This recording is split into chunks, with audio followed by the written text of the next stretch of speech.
Nama Bapak Proklamator Indonesia ini dikenal di seluruh pelosok negeri, bahkan hingga kancah internasional. Beberapa pemimpin negara dunia mengaku kagum akan sosok Presiden pertama Indonesia, Bapak Insinyur Soekarno ini. Namun di samping gaya kepemimpinan dan sosoknya yang karismatik, nama besar Soekarno juga kerap dikaitkan dengan sebuah peninggalan harta karun berjumlah sangat besar, yang keberadaannya masih menjadi misteri hingga saat ini.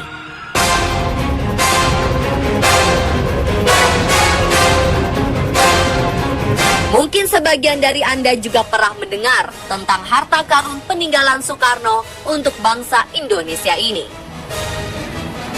Ada yang percaya jika harta karun tersebut tersebar di beberapa wilayah di Indonesia dan dijaga oleh makhluk gaib. Sebagian besar lainnya percaya kepada informasi yang lebih logis yang mengatakan jika harta karun tersebut ada di luar negeri, yakni di sebuah bank di Swiss. Dan ada juga yang tidak percaya sama sekali. Bagi sebagian besar yang percaya, harta ini disebut-sebut sebagai harta amanah milik negara Indonesia, yaitu berupa emas batangan seberat 57.000 ton. Jika diuangkan, emas tersebut bernilai sekitar 1.900 miliar dolar Amerika atau sekitar 24.700 triliun rupiah. Bukan jumlah yang sedikit memang. Dikatakan jumlah harta amanah Soekarno ini akan mampu melunasi seluruh hutang luar negeri Indonesia yang pada Juli tahun 2015 sudah tercatat berjumlah sekitar 4.376 triliun rupiah.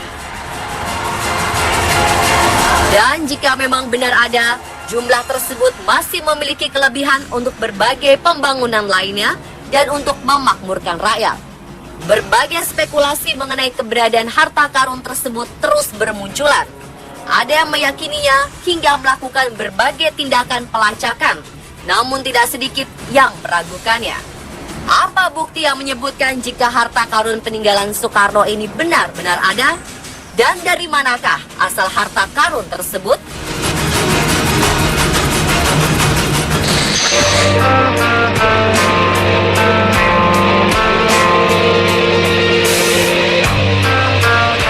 Perjanjian The Green Hilton Memorial yang kabarnya berlangsung di Jenewa, Swiss pada November 1963 menjadi sebuah peristiwa penting yang berkaitan dengan harta amanah Soekarno tersebut.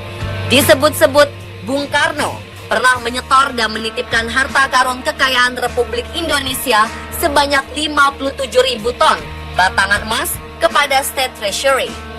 Serah terima itu diikat dalam perjanjian The Green Hilton Memorial yang ditandatangani oleh Presiden Amerika Serikat John F. Kennedy dan Presiden Republik Indonesia Soekarno dengan saksi tokoh negara Swiss William Fokker. Poin penting dari perjanjian itu adalah diakuinya 50% keberadaan emas murni batangan milik RI yang tersimpan di luar negeri, yaitu sebanyak 57.150 ton dalam kemasan 17 paket emas oleh pihak Amerika Serikat sebagai pihak pertama. Sementara dari pemerintah RI selaku pihak kedua menerima batangan emas itu dalam bentuk biaya sewa penggunaan kolateral dolar yang diperuntukkan untuk pembangunan keuangan Amerika Serikat. Pernyataan lebih penting tentang isi perjanjian itu adalah biaya sewa yang ditetapkan sebesar 2,5% setiap tahun bagi siapa atau bagi negara mana saja yang menggunakannya. Biaya sewa yang ditetapkan tersebut dibayarkan ke sebuah akun khusus bernama The Heritage Foundation atau The HEF yang pencairannya hanya boleh dilakukan oleh Bung Karno sendiri atau persetujuan Sri Paus Vatikan. Sedangkan pelaksanaannya dilakukan pemerintahan Swiss melalui United Bank of Switzerland atau UBS. Berbagai otoritas moneter maupun kaum monetaris menilai perjanjian itu sebagai fondasi kolateral ekonomi perbankan dunia hingga kini. Bagi politikus Amerika Serikat sendiri, The Green Hilton Agreement merupakan perjanjian paling bodoh yang dilakukan pemerintah Amerika Serikat. Karena dalam perjanjian tersebut, Amerika mengakui aset emas bangsa Indonesia. Salah satu penulis bernama Safari Ans dalam bukunya yang berjudul Harta Amanah Soekarno menyebutkan, jika dokumen perjanjian Green Hilton Memorial yang ditandatangani kedua presiden dan seorang saksi dari Swiss ini benar adanya. Namun seperti dilansir dari detik.com pada 8 Mei 2014, meski buku yang ditulis Safari Ants tersebut berdasarkan penelitian selama 10 tahun dan dibuktikan secara perbankan serta valid, seorang sejarawan dan juga peneliti LIPI bernama Asfi Marwan Adam mengatakan jika dirinya ragu dengan dokumen yang dijadikan rujukan Safari itu. Menurutnya, perlu dilakukan pengujian oleh Arsip Nasional Republik Indonesia atau ANRI untuk membuktikan keotentikannya.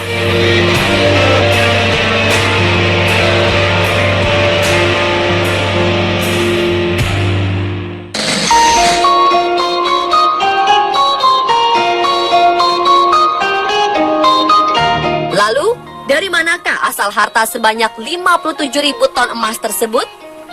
Berbagai informasi yang berhasil dihimpun tim On The Spot menemukan ada dua versi dari mana harta amanah tersebut berasal. Salah satu versi mengatakan jika harta tersebut merupakan sumbangan dari raja-raja di Nusantara. Dilansir dari Sindonews 19 Januari 2015, jauh sebelum pertemuan antara Soekarno dan Kennedy pada tahun 1906, diperakasai oleh Doesdecker atau Danudirja Setiabudi, Sutomo, Raden Adipati Tirto Kusumo, dan Pangeran Aryo Noto Dirojo, para raja-raja di Nusantara pernah berikrar. Dalam ikrar tersebut, Raden Mas Suwardi Suryaningrat dan Raden Haji Umar Said Cokro Aminoto menyatakan pentingnya menempatkan nasionalisme di atas segala-galanya. Pada saat itulah, para raja di Nusantara menyumbangkan kekayaan mereka. Sumbangan dari para raja-raja inilah yang kemudian dikenal dengan dana perjuangan atau dana revolusi. Jumlah dana yang terkumpul tidak terhitung banyaknya. Sebagian digunakan untuk perjuangan, sebagian lagi disimpan di luar negeri. Setelah revolusi kemerdekaan Indonesia pada 17 Agustus 1945, dana revolusi yang kemudian dikenal dengan dana amanah mulai dihimpun kembali berdasarkan Perpu nomor 19 tahun 1960 yang mewajibkan semua perusahaan negara menyetorkan keuntungannya 5%. Dikatakan, jumlah uang yang berhasil terkumpul dan tersimpan mencapai ratusan juta dolar. Namun begitu, nilai tersebut hanya sebagian dari dana amanah.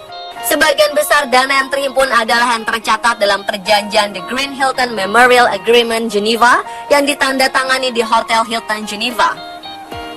Versi lainnya mengatakan, jika dana tersebut berasal dari kebiasaan para raja dan kalangan bangsawan saat itu yang pro atau tunduk kepada Belanda lebih suka menyimpan harta kekayaannya.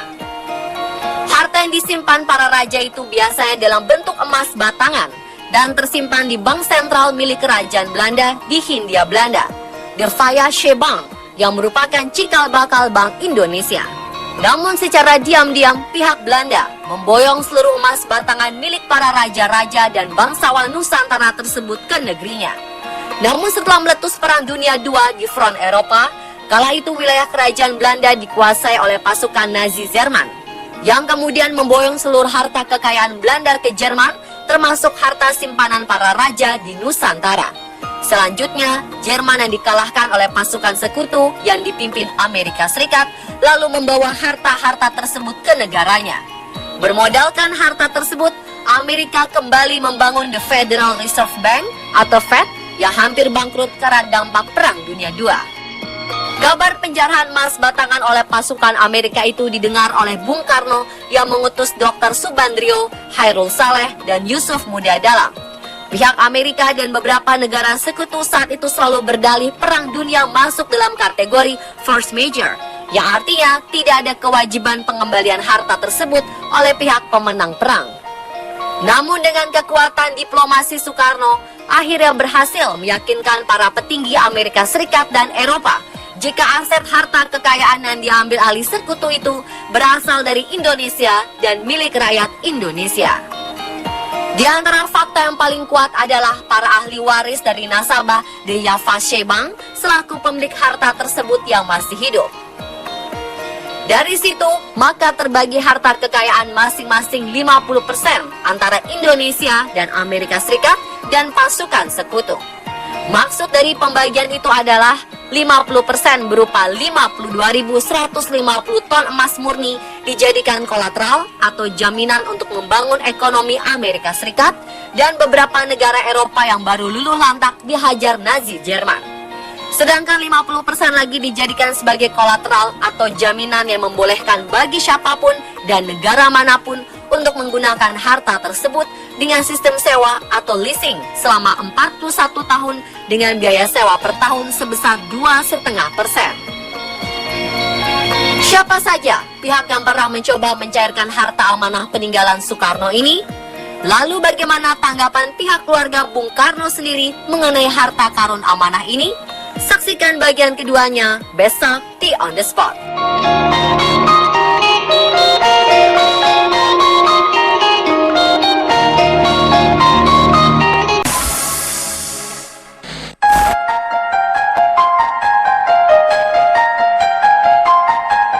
Keberadaan harta karun amanah peninggalan Soekarno masih menjadi misteri hingga saat ini.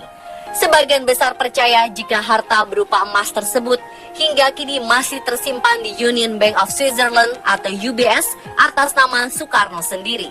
Beberapa nama yang dikenal dekat dengan Soekarno seperti Suwarno dan Subandrio konon mendapat kuasa untuk bisa mencairkan dana tersebut. Sementara dokumen mengenai perjanjian Green Hilton Memorial yang ditandatangani oleh Presiden Soekarno dan Presiden Amerika Serikat John F. Kennedy dengan saksi tokoh negara Swiss William Fokker pun banyak beredar di dunia maya. Tidak ada yang tahu pasti di mana sebenarnya dokumen tersebut berada. Safari Ans, penulis buku berjudul Harta Amanah Soekarno, pernah menyebutkan jika dokumen asli harta karun tersebut dipegang oleh orang Indonesia yang berada di Eropa. Kabar mengenai keberadaan harta karun yang jumlahnya tidak sedikit ini tentu sangat menarik perhatian banyak orang, termasuk beberapa orang dari luar negeri yang mengaku bisa membantu pemerintah Indonesia untuk mencairkan harta tersebut. Di antaranya adalah seorang mediator keuangan asal Austria bernama Gustav Jobsmann. Jobsmann mengaku dirinya memiliki dokumen pendukung yang menjadi bukti eksistensi harta Soekarno di Bank Swiss. Jobsmann juga mengatakan bisa membantu mencairkan harta Soekarno itu dengan syarat keluarga Soekarno bersedia menginvestasikan semua harta warisan itu di Austria yang saat itu sedang membutuhkan suntikan modal. Jobsmann bahkan mengatakan sudah menghubungi salah seorang keluarga Soekarno bernama Seno Edi Sukanto untuk membicarakan perihal harta itu. Pria ini bahkan pernah diwawancarai oleh wartawan bernama Klaus Ljoldinekar yang kemudian berita mengenai adanya peninggalan harta karun Soekarno ini muncul di media negara Austria Kronen Zeitung dalam 2 edisi, yaitu tanggal 17 dan 19 Desember 2012. Seperti dilansir nzherald.co.nz 29 September 2011, aksi yang lebih ekstrim juga dilakukan oleh seorang pria penipu ulung asal Selandia Baru bernama James Lyndon Graham. Tak tanggung-tanggung, ia mengaku sebagai anak angkat dua Presiden RI, Soekarno dan Soeharto. Graham membual telah diadopsi resmi oleh keluarga Soekarno. Ia pun mengaku memiliki kuasa atas harta simpanan keluarga Soekarno senilai 50 juta US dollar dan 100 juta US dollar dalam bentuk emas batangan di Bank Swiss. Kepada para korbannya, Graham mengklaim dekat dengan Interpol. Dalam modus penipuannya, Graham mengatakan butuh uang dari para korbannya untuk mencairkan simpanan keluarga Soekarno di Bank Swiss itu. Graham lantas mendorong korban-korbannya untuk berinvestasi dalam jumlah besar lewat dirinya dengan kesepakatan kompleks. Meski terdengar tak masuk akal, tapi banyak korban terjerat. Sebagian besar korban Graham merupakan investor lanjut usia. Graham menjalankan modus itu selama 10 tahun. Penipu kakap ini sempat ditangkap di Bandara Auckland, Selandia Baru, Juli 2009 saat hendak bertolak ke Singapura. Ia dibebaskan karena membayar uang jaminan dan mengulangi aksi penipuannya lagi. Ketika akhirnya ditangkap lagi dan diproses hukum, Graham dinyatakan bersalah atas 99 kasus penipuan senilai 1,6 juta dolar. Pria berusia 68 tahun itu pun divonis penjara selama 3 tahun 2 bulan. Vonis itu dipotong dari yang seharusnya 6 tahun dengan pertimbangan usia Graham yang sudah tua dan yang menderita beberapa penyakit. Tak hanya di luar negeri, pengklaim juru kunci keluarga Soekarno juga kerap terdengar di dalam negeri. Tahun 2011 misalnya, seorang kakek bernama Zakaria Sukarya Pota yang mengaku berusia 126 tahun dan berasal dari Bolaang Mongondo, Sulawesi Utara mengklaim memiliki sejumlah emas batangan dan surat berharga berisi kekayaan RI yang tersimpan di Bank Swiss. Zakaria juga menunjukkan pedang, tongkat komando, dan 4 emas batangan yang menurutnya milik almarhum Presiden Soekarno. Kakek ini bahkan mengaku memiliki obligasi triliunan rupiah yang dicap dengan tinta emas bergambar Garuda. Obligasi itu dikatakannya siap dicairkan di sebuah bank internasional untuk diberikan kepada negara. Zakaria mengaku punya hubungan darah dengan Presiden Soekarno dan selama 60 tahun belakangan menutupi identitasnya dengan menyamar sebagai petani, pengumpul botol, dan pencari rotan di hutan-hutan Bolaang Mongondo. Yang mengatakan mendapat wahyu untuk membuka semua harta Soekarno itu karena perekonomian Indonesia terpuruk.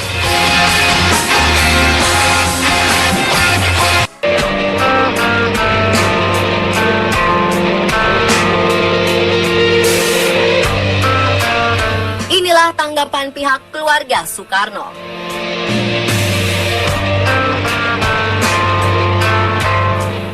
Seperti dilansir oleh beberapa media lokal, Puan Maharani yang merupakan cucu Presiden RI pertama Soekarno menepis kabar soal harta sang kakek yang diberitakan sebuah koran di Austria tersimpan di sebuah bank di Swiss.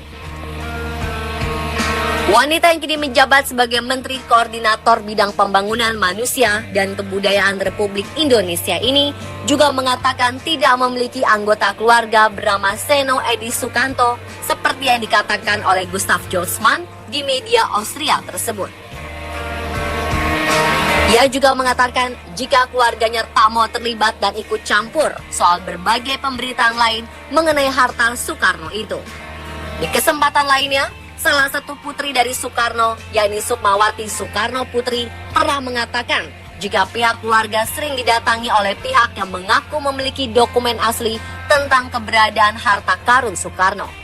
Meski demikian, pihak keluarga meragukan keaslian dokumen tersebut dan meragukan adanya harta peninggalan Soekarno sebanyak 57.000 ton emas.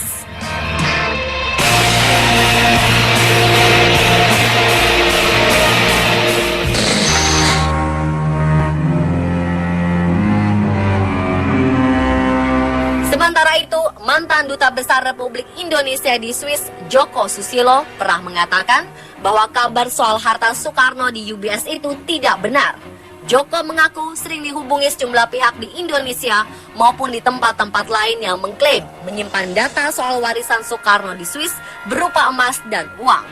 Joko pun kemudian menelusuri informasi itu. Ia bahkan menghubungi salah satu pejabat terkemuka di Bank UBS. Namun ternyata semua kabar tersebut tidak terbukti kebenarannya.